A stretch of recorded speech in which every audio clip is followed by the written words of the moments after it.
For me, when I was younger and a very young leader coming right out of college and working full time in South Texas, and I had an outdoor aquatic complex that was heated, so we had outdoor swimming year round in South Texas. You come out of the gates a little bit like a bull in a china shop, thinking, I've got this degree, I know everything, I can't be, I know it all. And so it's been an exercise in humility, realizing I have a lot to learn. I am still learning every day. I'm always trying to um, improve how I behave and how I lead my team. Leading a team can feel like a roller coaster. Big climbs, sudden drops, and moments where you wonder why you got on the ride in the first place. Hi, my name is Matt Heller, founder of Performance Optimist Consulting, and I take great pride in helping leaders and teams stay focused and performing at their best.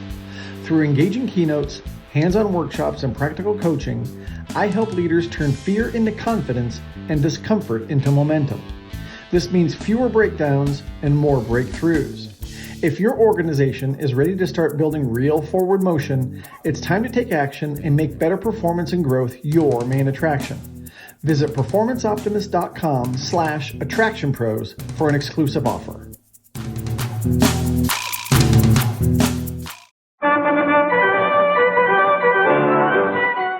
Welcome to the Attraction Pros podcast, where we discuss the latest trends and challenges facing the attractions industry today. We chat with some of the top leaders in the field and provide resources that will help develop your career in this great industry. I am Josh Liebman. I am obsessed with the guest experience and helping attractions make that their top priority for success. And I'm Matt Heller. I am passionate about organizational effectiveness, leadership development, and employee engagement. Now sit upright, hold on tight, and get ready for the Attraction Pros podcast. Hey, Matt, how's it going? It's going fantastically, Josh. How are you? Did you just drift off a little bit there? I guess a little bit, trying to keep it fresh. Yeah, exactly. Doing well. Question for you. Yes, sir. Have you ever had a time or maybe a moment in your career or life or whatever it might be that was an instance where you needed to break out of your comfort zone and you needed to maybe be comfortable being uncomfortable, but then you felt comfortable over time with the thing that you were previously uncomfortable with? Yes. Actually, one. It was a yes or no question. Yes, it was. Would you like me to expand? If you would like. Sure. So the situation that comes to mind was after I had worked at Canopy Lake Park for a few summers, and then I went away to school and I went to Full Sail in Florida, and I came back. I studied audio engineering. I got a degree in audio engineering and was working at a recording studio at night. I was working with a band touring around New England on the weekends, and then I was also working at Canopy part-time as a ride operator for a couple of summers. And I remember we were in Maine loading up the truck after the band was done, and I just thought, you know what?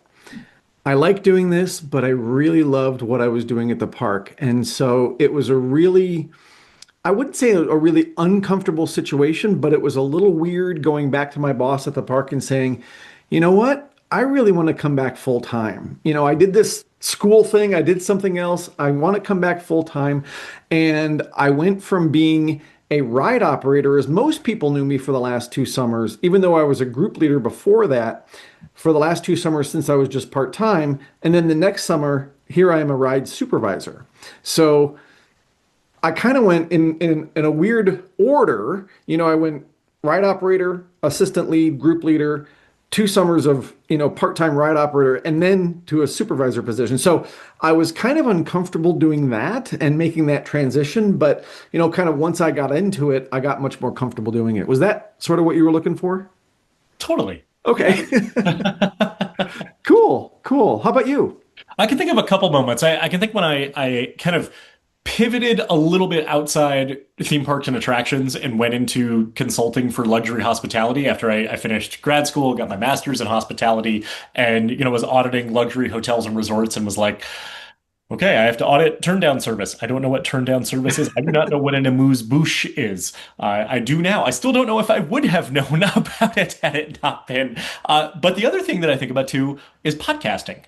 And this is episode 440, and it is something that and maybe you could speak to this as well, is something I've become increasingly comfortable with over time. But I can remember sometimes in the early days of really kind of feeling a little anxious of, okay, what's the next question I'm going to ask? Or how are we going to manage this conversation? Am I phrasing this really well? And not to say that that's totally gone 100%, but it is something that, after doing it 440 times, it is something that I am much more comfortable with from having put in the reps and have gotten better, certainly, and therefore have felt more natural from it. Well, and it goes into something that our guest, Melissa Lockwood, says. She says that practice makes proficient, right? Yes. And you said practice makes natural, which I agree with both of those. But as we've done this many episodes, we have gotten proficient at asking questions, at listening to what our guests are saying, which I think we both naturally do anyway with what we do for a living. But I think it now comes out in the podcast. So Melissa Lockwood, this was an amazing conversation. Just love talking to her about leadership and about water parks and about careers. And one of the things she talked a lot about was about being boots on the ground, as we talked about her leadership style. And a number of times throughout the conversation, she talked about, being out there with the team and, being able to be alongside of the people that you're working with and never asking them to do things that you wouldn't do. And just loved hearing that perspective from someone who is, literally worked around the world and is a very accomplished leader. hmm And she talked about being comfortable, being uncomfortable, which, spoiler alert, is what led to that intro prompt question here. Loved it. You mentioned her experience all over the world. She's from central Missouri and she's worked in southern Texas and, oh yeah, Abu Dhabi and Nassau in the Bahamas. So her perspective is very wide ranging. And she talks about those moments where she's had to overcome that discomfort as well as help her team overcome that discomfort as well. And saying, this too shall pass, everything is temporary, and really kind of giving a good guiding light towards persistence and moving forward.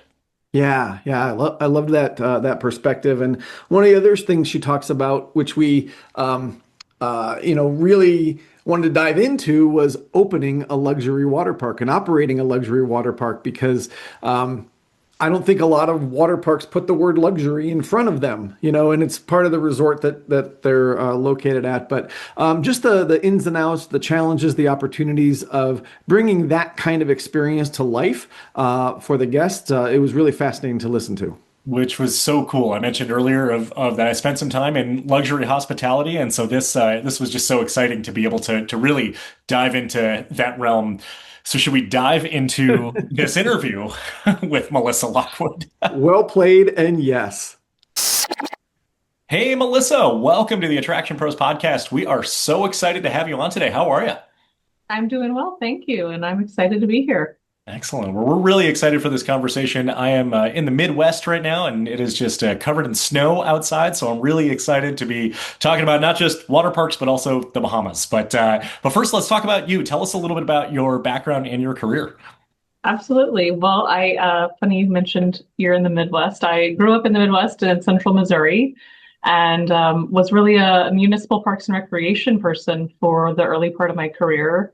Worked at pools and smaller water parks, and then the ice arena in the winter, of course, as an ice skater.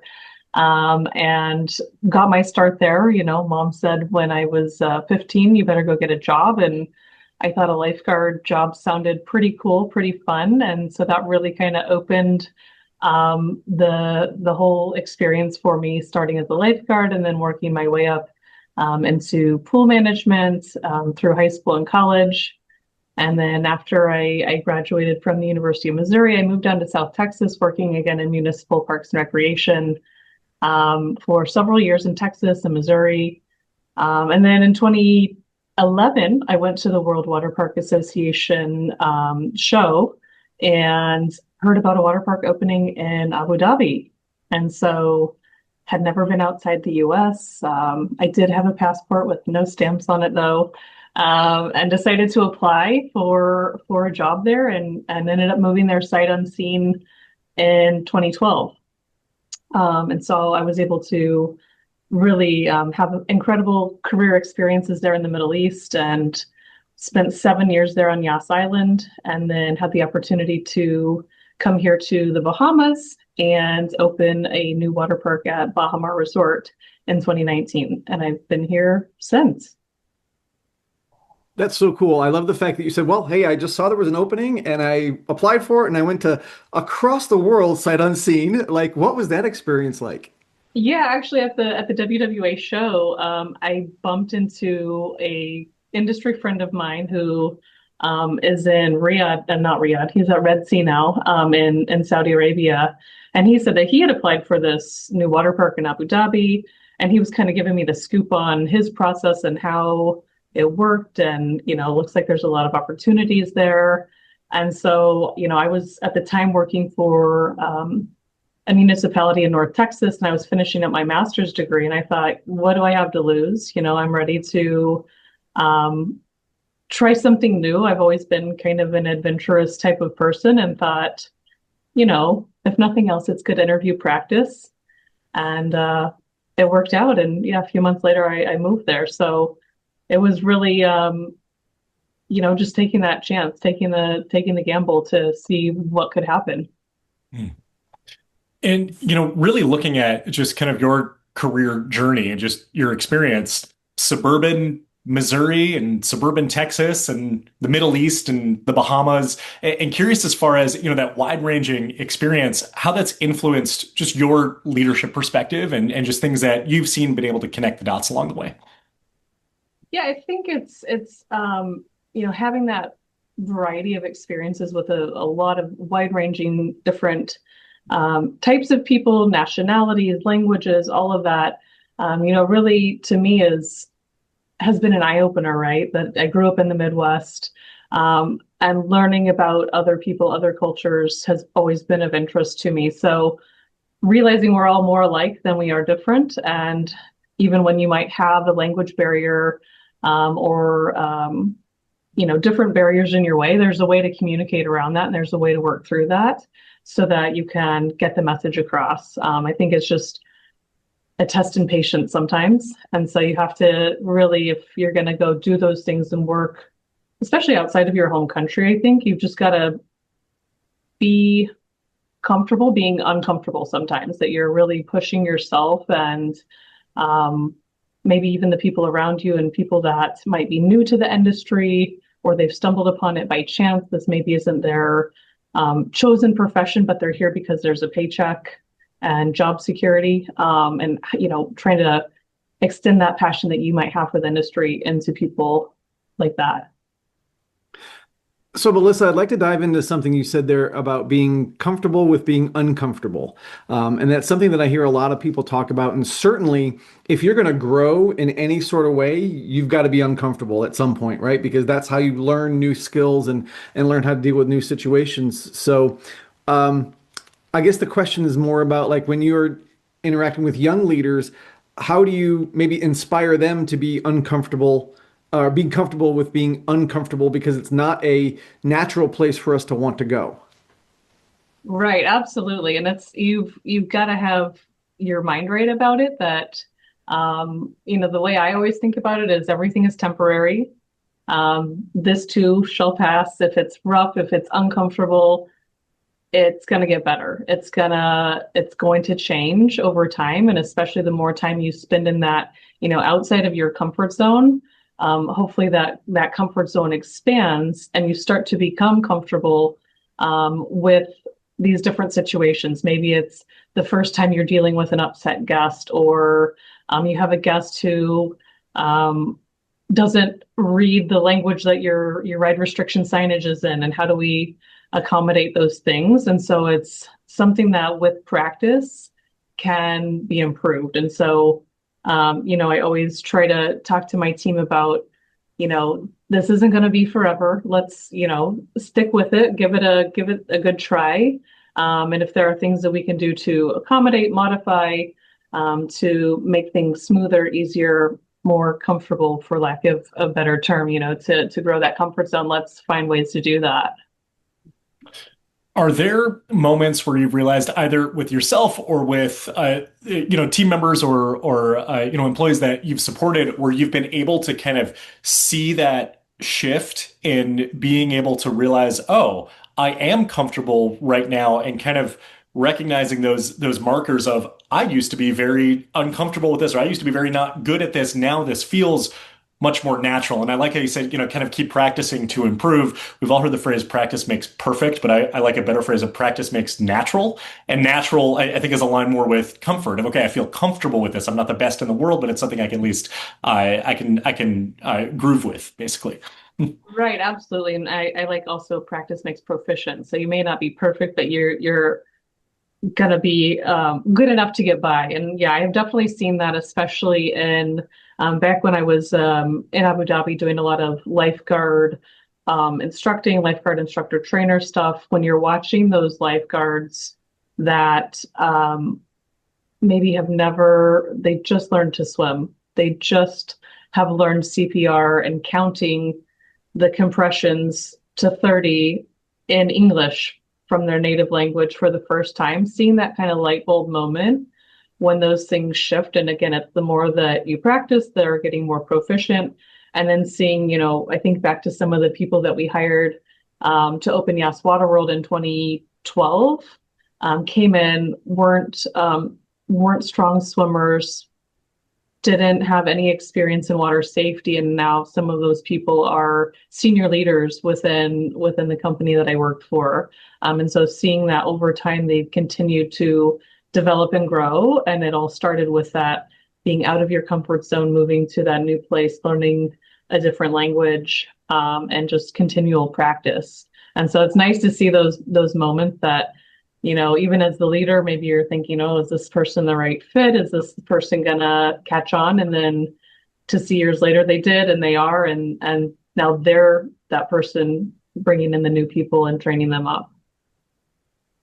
So, Melissa, there's a lot that we're going to dive into in terms of leadership and the water park and all kinds of great topics. But there's one thing I want to get to before we get too far in, and that is your experience as a lifeguard. And, starting in the front lines in this industry, I think informs a lot of the decisions and a lot of the experience that we have. And I'm curious if you think back to that the first couple of years as a lifeguard, how has that even shaped what you're doing now? Or how does that even influence what you're doing now? Yeah, I think back to those days. I mean, I actually was 14 years old when I took the lifeguard class, but to get the certification, you had to be 15. So my birthday's in June. I took the class maybe late May and came back 2 weeks later after my birthday and took the written test. And what do you know when you're 14, 15 years old? Not a lot. You think you know everything, right? But it was really such an eye opener for me because in those smaller settings, especially in a municipal parks and recreation setting, and back in those days, especially, we did everything. I cleaned the toilets, we cleaned the filter baskets, we learned how to backwash the pool, we learned how to add the chlorine to the chlorinators. We took the tickets, we sold the concessions, we cleaned the concession stand and popcorn machine, and all that kind of fun stuff that I don't get to do day to day anymore. But really, it was having maybe you're, jack of all trades, master of few, in those days. And so really having that wide range of experiences that I've always taken to heart, that I'm never going to ask or expect someone to do something that I haven't done or I'm not willing to do with you. If we have a problem in the park and bathrooms need cleaning, I'm right there picking up the mop or whatever it is that needs to happen. And I've always had that as my mindset, that I'm not going to expect something from people that I'm not willing to do myself. And so, sometimes standing side by side in the trenches in the toughest parts of the operation when you've had a long day, maybe you have a lot of people on site visiting your property, or you've got a lot of people out sick, especially when we were going through flu cycles and COVID cycles and all of that kind of stuff. And you've got really a skeleton crew, but a lot of guests. How can you stand side by side with your team and help, boost their morale and help spread the coverage as well around the property? Yeah. So Getting to Baha Bay here, I was talking to somebody a couple of days ago who had just taken his family to Baha Mar and spoke phenomenally about the resort and about the water park. And I was so excited. I was like, oh, I'm talking to Melissa on Monday about this. So I got to hear a little bit about it, but wondering, for those who are unfamiliar, can you tell us about Baha Bay? Sure. So Baha Bay is a 15-acre water park adjacent to the Baha Mar Resort. We are part of the resort. And so when you stay at Baha Mar Resort, either at the Rosewood, Hyatt, or SLS Hotel, you get complimentary access to the park every day of your stay. And then we also sell day passes outside. So we are a 15-acre luxury water park, which is a little bit of a tricky thing to piece together. And so we're in a resort amenity. And then we also sell, yeah, all those day passes to other guests on the island, people coming off of cruise ships, our residents, our associates. And so we've got 28 different ride slides and attractions. We've got a kids pool, spray pad, play structure, river, wave pool, surfing simulator, speed slides, drop slides, raft slides, and a water coaster. And so we're here, we're providing activities for our guests on a daily basis. We're located right on the beach. And so we have a beautiful view of Cable Beach here in Nassau and this beautiful blue water. And so we opened almost 5 years ago. We're heading into our fifth birthday in July. So we're really excited about that. And it's been quite a fun experience getting to open this park and work with the team here and kind of build it from the ground up. So I just have to ask, luxury water park. Explain that to us and tell us a little bit more about that. Yeah, so it's one of those marketing catchphrases, I think that when you look at Baha Mar Resort as a whole, we are a luxury resort. We're the luxury of choice here in the Bahamas. We have all kinds of different activities across the resort. We have the Caribbean's largest casino. We have about a year ago opened the John Baptiste Jazz Club. We've got all kinds of different restaurants, bars, nightlife. We've got mini golf. We've got a Jack Nicklaus signature golf course. And so we're really a high-end luxury resort. So when the time came to build a water park, and that's included in part of the resort, that was the idea, that we're keeping that look and feel of Baha Mar that opened in 2017 and moving that across into the water park. And so some of those things that really hit that luxury mark is, when we talk about finishings and details and landscape and how are your buildings designed and structured, that it definitely is a different experience than some parks that, not saying that that's not the right thing to do either, but it's more brushed concrete everywhere, not a lot of landscape, not a lot of greenery and flowers and things like that. And so we really have prided ourselves on maintaining what we feel is a top-notch water park here in the Caribbean. We've got beautiful cabanas all around the property that's, they're not just a tent that you would buy and pop up. It's a hard structure building. There's a private restroom in some of them, a dining area, a lounging area. And so really elevating that guest experience so that it fits the Baha Mar look and feel of luxury. Well, first of all, I'm going to be booking my plane ticket immediately after this. But, Thumbs but for down. now, the way that you describe this, I spent some time consulting for luxury hospitality. So when you talk about Rosewood and Hyatt and SLS, like those standards are quite high. Definitely some of the Rosewood properties in particular that I've been to are starting to stick out.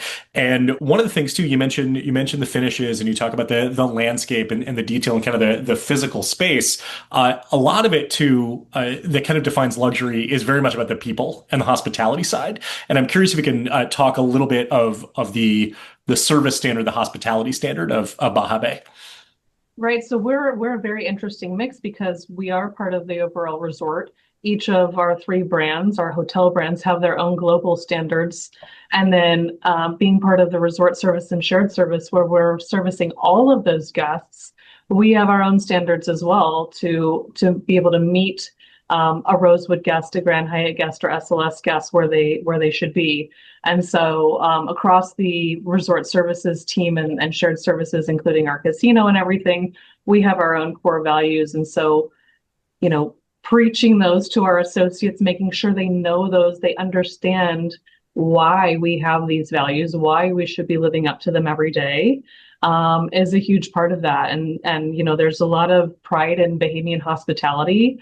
A lot of the economy here relies on tourism, and so it's well known across our associates that this is really important that we get it right. And if we for some reason don't get it right, how are we going to recover that guest? And how are we going to make up for that if we do happen to have a disappointment of some sort? And so it's really making sure that the associates are aware from day one, from their onboarding, and even the recruiting process, that we have a standard that is way up here because our guests expect that.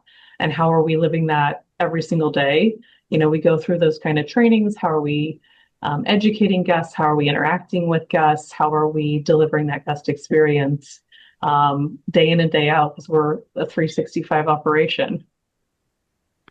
So I'm curious because you mentioned that the water park is an amenity of people staying on the resort, but also you sell day tickets. Do you see any difference in expectation from the guests that are coming from the hotels versus the ones that are coming in from the through the gate? Not really. Everyone wants to have this great experience, right? You've come all the way to the Bahamas, whether you're on a cruise ship, a day pass, so you're a resident here, or you're staying down the road at an Airbnb, or you're staying at Baha Mar. We owe it to our guests to provide a consistent, high-level experience.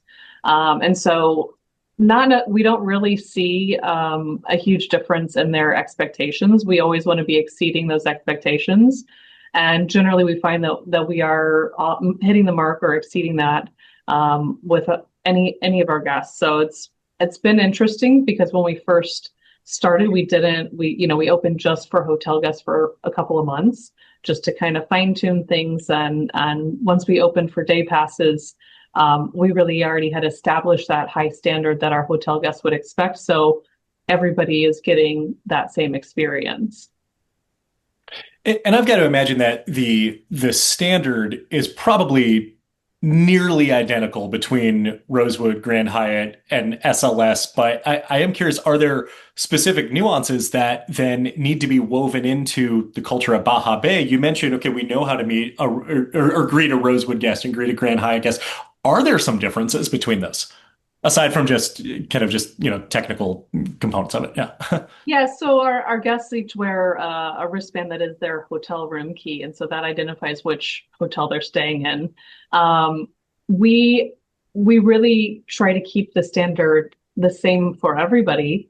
It may be that a Rosewood guest has a different expectation, but we find that we're meeting that or exceeding that anyway. And so that's, the Rosewood here has, I think, 232 rooms, so much smaller than the 1,800 rooms at Grand Hyatt. So it's far fewer Rosewood guests on the property anyway. So the bulk of our guests are coming from the Grand Hyatt. But yeah, we want to be able to service all of these guests in the way that they expect. And we find that if we're consistent with what we do across the entire resort service, whether you're at golf, whether you're at the kids club, whether you're at our wildlife enclosures and doing animal experiences, we want to keep that standard high and living up to those core values across the property. So we don't necessarily see a difference in that. It can be maybe when we have VIP guests or different celebrities or someone on property, it could be, but in general, it's pretty much the same standard across from a resort services standpoint. So, Melissa, I'm wondering if we can switch gears just a little bit and talk about your leadership style, because I think you've kind of given us some hints along the way already about sort of how you tend to lead your team. But I'm curious, in all the different places that you've worked literally around the globe, how has your leadership style kind of developed, and where would you say you are now? That is a great question. I think for me, when I was younger and a very young leader coming right out of college and working full time in South Texas, and I had an outdoor aquatic complex that was heated, so we had outdoor swimming year round in South Texas. You come out of the gates a little bit like a bull in a china shop, thinking, I've got this degree, I know everything, I can't be, I know it all. And so it's been an exercise in humility, realizing I have a lot to learn. I am still learning every day. I'm always trying to improve how I behave and how I lead my team. And yeah, I just always want to make sure that I'm always learning. A lot of that is listening to podcasts like Attraction Pros and lots of different podcasts, reading, but certainly learning that I don't have all the answers, and to be more collaborative and to reach out across departments, across areas, and find out how can we best tackle what might be a challenge, serve the guests, serve the associates. How do we improve processes? So really about being more collaborative than trying to be the lone soldier who does things all by myself because I think I can. I mean, I probably can, but is it the best way forward, right? So really being collaborative, and then, like I kind of mentioned earlier, that servant leadership mentality that I want to be able, I want any associate, whether they're frontline or senior or whoever they are, to feel comfortable approaching me. If they have a concern, if there's something they want to learn about, if there's something they don't understand, they can come to me and I can help to point them in the right direction or give them the feedback that they need. And so really, time on the floor, time with the more junior management team members, and bringing them up to speed if they're new into a role. I mean, we've got people that go into roles sometimes and they haven't had any kind of email or computer responsibilities in the past, really. And so some of that is, let's go through a training on how to manage your email and how to put your out of office on, and those types of things that maybe they just don't have experience with. So always being learning, always being a teacher, and then, being willing to stand side by side with them when the going gets tough. Hmm. Speaking of standing side by side with them, this is a kind of along the same topic, finding the segue in here. We're recording this in early January, and you said that the occupancy just went down a little bit from the holidays, that it's kind of raining out. It's a good day for you to be, in your office doing a podcast, but a week ago, 2 weeks ago, it would not have been. So I'm curious, for you specifically, what was your day-to-day routine during the peak holiday season? Yes, so I come in, check the inbox, make sure that I've gotten that handled. I try to get to our morning duty manager briefing, head to some departmental briefings, and check in with the teams and just, show my face. Hey, it's Christmas Day, I'm here with you. It's New Year's Day, I'm here with you.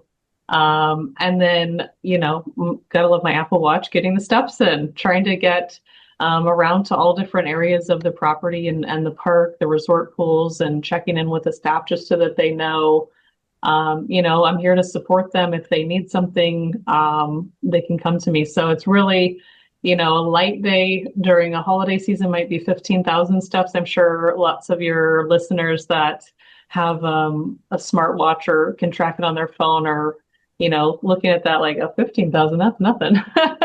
Some days those are 30,000 step days, but really to be boots on the ground management by walking around, and just being able to interact with our guests as well, so that I'm directly hearing their feedback, concerns, questions. How can we better improve their experience as well? So I just try to be around as much as I can, pop back in the office, more emails, more, budget stuff just kicked off for 2026 for us. So getting all that stuff ready to go for this year. And then, back out in the park. So I go back and forth a lot. Yeah. Well, and that account of kind of what you do day to day, and then also your other kind of attitudes around leadership really do lead into the next question, because you were recently recognized by Blue Loop in their top 50 influencer category. And so just curious what that award means to you, what that recognition means. How did you find out? All that. Tell us all the fun stuff. Yeah, I'm truly, truly humbled by that recognition. I was completely shocked.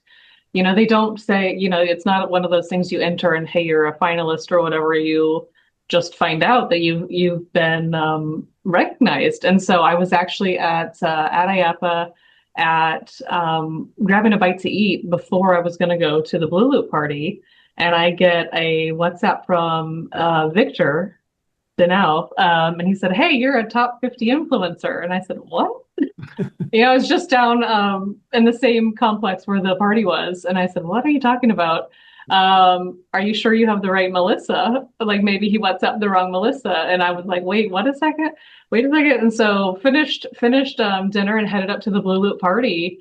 And yeah, sure enough, that was it. I was super excited, shocked, but yeah, definitely appreciative of the recognition, and very good company with 49 other incredible influencers this year, as well as people in years past. And so definitely an honor that I will be savoring for a long time to come. Yeah. Yeah, absolutely. It's a good thing that you were having dinner there and you were planning to go to the Blue Loop party. Yeah. Yeah. Well, it's just to have a bite to eat, because you never know, some of these things that are very busy, and it's hard to get a bite to eat when you're chatting with people. And so yeah, we were right there and headed up. Yeah, it's hard to get a bite to eat at IAPA in general, so Right. you got to block the time for it, right? Yeah. I showed up to the Blue Loop party a little late, so I think we had been talking for maybe about 10 to 15 minutes or so before I even knew, and I was like, "Oh my God, Melissa, congratulations!" But I will congratulate you again on that. And like Matt mentioned, your leadership style and has definitely been a huge factor of that into that award. And I want to touch on the fact that you've opened multiple parks in the Bahamas, in the Middle East, and I've got to imagine there's just one of the most challenging but also rewarding experiences. And I would love it if you have any stories that stick out, whether it's at Baha Bay or whether it's on Yas Island, that are just worth sharing, whether it's about the lessons learned or just humorous anecdotes or just stories from opening parks. Yeah, it's one of those things where I opened Yes Water World, then moved across to Ferrari World and got to open a new ride there. Then came back to Yes Water World, opened a new ride there. Then I thought, hey, I think I want to open another park. And every time you think that, you should think again. Just do a check, because it's a huge undertaking. And it's one of those things, like a few years go by and you get amnesia about how challenging it can be to go through an opening. And so, yeah, it's one of those, like, yes, I want to do another one, but do I really want to do another one? But it's certainly, an exercise in patience and collaboration, and, making sure that you've got the I's dotted and T's crossed. So I've been fortunate to be able to be, at those Yas Water World and here at Baha Bay prior to opening, 6 months to 18 months, 2 years almost, before opening. So to be able, design may be complete, but be able to influence those things that aren't yet complete. And so it's definitely, I'm still considering if I want to do that again. Don't want to do that to myself again. But it's a really exciting time. And it's one of those things that you think is maybe a once or twice in a lifetime that you get to open a big project like these projects that I've been on. It's something that I enjoy, the project management aspect, and getting things from zero to operational. But it's really one of those things that you can't do it. It's not a one-man show. It is 100% collaboration and working with everybody around you, everybody that's, on the property. A couple of things I can think back to when we were opening Yas Water World. And, as happens in construction, things can get delayed from time to time. And so we had started recruiting and bringing on our frontline staff of lifeguards and team leaders. And we brought our first batch of hires in September of 2012, thinking we were going to open, I think it was maybe October, November. So we have a month to get them through lifeguard training, ride dispatch training. We have a coaster. There's a coaster in that park. So getting them to actually operate a dry ride, which is a bit different than a lot of water parks. And that was my first coaster. So that was a learning for me and most of us that were coming from the water park background. And then the construction was delayed. And so we had all these associates on board, and we didn't have pools for them to be swimming in. We didn't have space handed over where we could be training and practicing. So we got rescue tubes. We put them around the parking lot. And they were scanning the parking lot, showing us their best scanning of the concrete. And so it's, one of those things that, again, this too shall pass. We got to get through this. What are we going to do to fill the time? And, it turns out when we opened the park in January, then those lifeguards were so well trained. They were so excited to get their eyes on water versus concrete or sand at the beach. And so it was tough, and it was, every day was, change of plans. But we made it happen, and it seems like that first batch of lifeguards really were superstars because they had a lot of time training. Yeah, a lot of time watching the concrete. Yeah.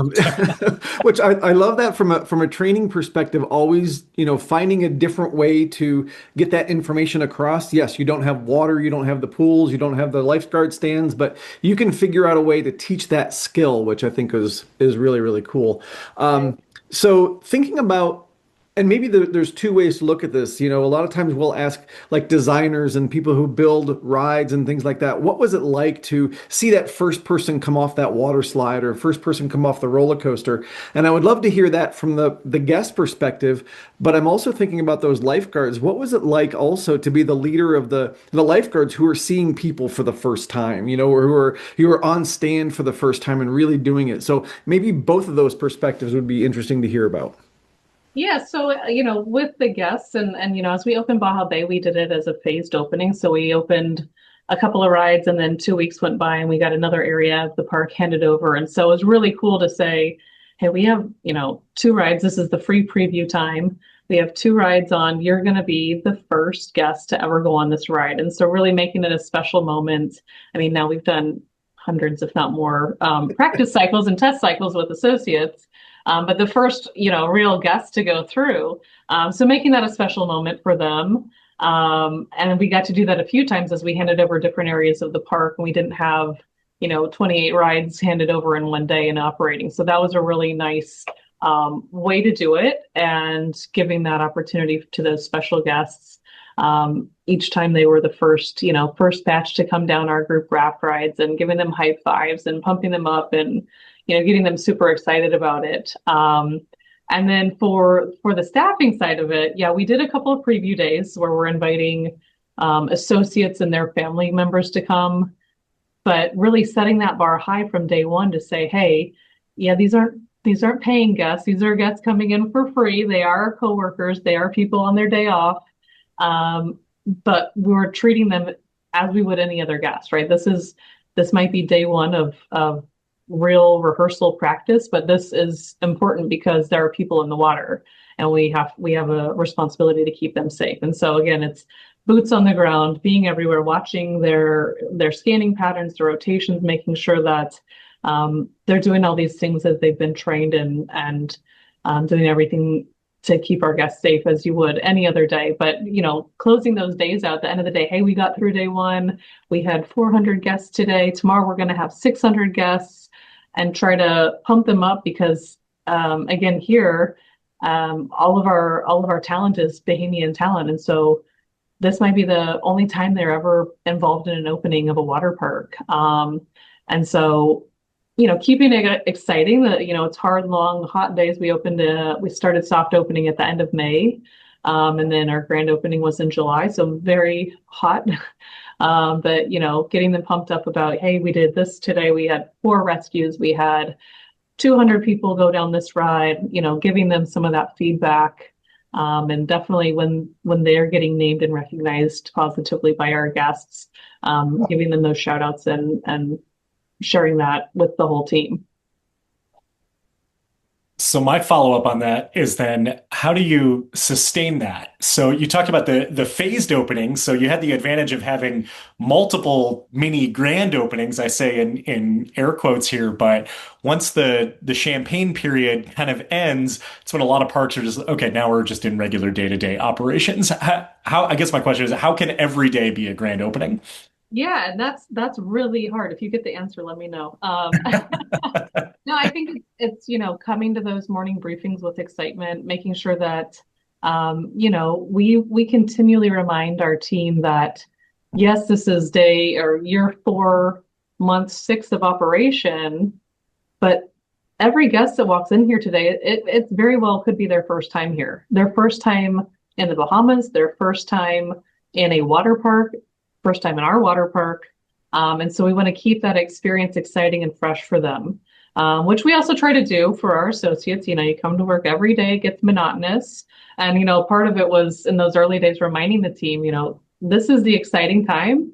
We are going to go into that kind of repetitive, monotonous operation after a few months. How are we as not just me, but my whole management team, how are we keeping it fresh? How are we keeping the teams excited through training, through briefings, through incentives, through recognition? Keeping that and building that consistency over the years it's always a challenge, but it's one of those fun things that should be enjoyable, right? How are we finding the best ways to recognize our associates? We have a program here at the park called the Elevation Awards. And so how are we elevating that guest experience? We're recognizing associates every month in those ways. We have a campus-wide recognition program. So, nominating people for that and making sure that we're keeping it fresh and keeping the team up to date through training and development as well. Love that. Love that. Well, Melissa, we are kind of starting to wind down here a little bit, but I'm curious, what kind of advice or words of wisdom might you have for somebody who is that 14 or 15-year-old that you were when you started and saying, hey, I think I'd like to do this. I think I want to go forward in this industry. Yeah, to me, it was almost by chance. I thought I was going to go to school and major in international business and Spanish, and ended up changing to parks, recreation, and tourism. And so it's being open to new experiences and always being able to, when the time is right, say yes. Choose the bigger life, choose the maybe that crazy experience if you can, and then being able to network and connect with people, right? There's a lot of what happens in our industry through those network connections, and knowing, hey, I heard this place is recruiting. Is that something you're interested in? Or even just mentorship and different programs to reach out and, just try to get involved, even if you don't want to be, on a committee or involved, like go on the webinars, listen to the podcast, read the books. And those are all things that can spark different ideas and different routes in this industry, because there's so many different things besides being in the day-to-day operation, right? That, explore it and be curious. Hmm. That's good advice. Excellent. Thank you so much for sharing that. This has been just such a fascinating conversation. Really enjoyed the opportunity to learn about you, to learn about Baha Bay and just everything about it. If people wanted to learn more about Baha Bay, or if they wanted to get a hold of you directly, where would you send them? Yeah, go to my LinkedIn, just search Melissa Lockwood. I'm right there on LinkedIn. There's also a Melissa Lockwood who's a podiatrist somewhere, so not her. That's not me. But yeah, find me on LinkedIn or check out bahabay.com or bahamar.com. Awesome. Awesome. So people have issues with their feet, they shouldn't call you.